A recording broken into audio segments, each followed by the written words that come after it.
Mga kapatid, ang humiliya po ngayong araw ng linggo pong ito ay hango po sa babasahin kong ito.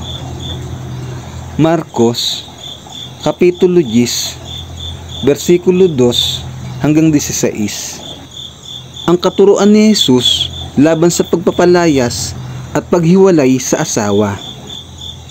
May ilang Pariseyong gustong subukin si Jesus, kaya't lumapit sila at nagtanong, naaayon po ba sa kautusan na palayasin at hiwalayan ng lalaki ang kanyang asawa?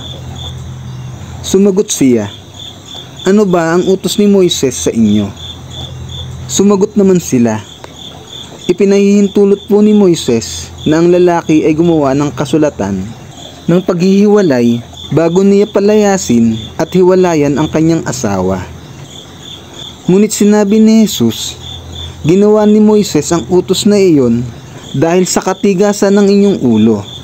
Subalit simula pa ng likhain ng Diyos ang sanlibutan, nilalang na niya ang tao na lalaki at babae.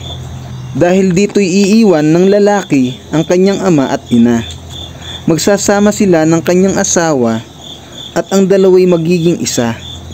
Hindi na sila dalawa, kundi isa. Ang pinagsama ng Diyos ay huwag paghiwalay ng sinuman. Pagdating sa bahay, ang mga alagad naman ang nagtanong kay Jesus tungkol sa bagay na ito. Sinabi niya sa kanila, kapag pinalayas at hiniwalayan ng isang lalaki ang kanyang asawa at mag-asawa ng iba, siya ay nagkakasala ng pangangalunya sa kanyang asawa.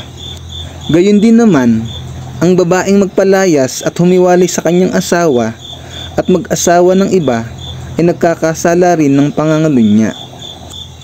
Binasbasan ni Jesus ang maliliit na bata.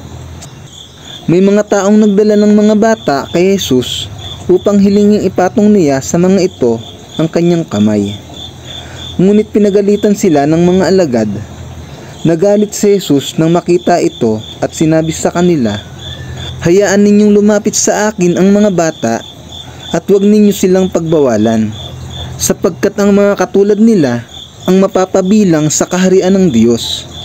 Tandaan ninyo, ang sino mang hindi kumikilala sa paghahari ng Diyos, tulad sa pagkilala ng isang maliit na bata, ay hinding-hindi paghaharian ng Diyos. Kinalong ni Jesus ang mga bata. Ipinatong ang kanyang mga kamay sa kanila at binasbasan sila. Ang mabuting balita ng Panginoon. Pinupuri ka namin, Panginoong Hesukristo.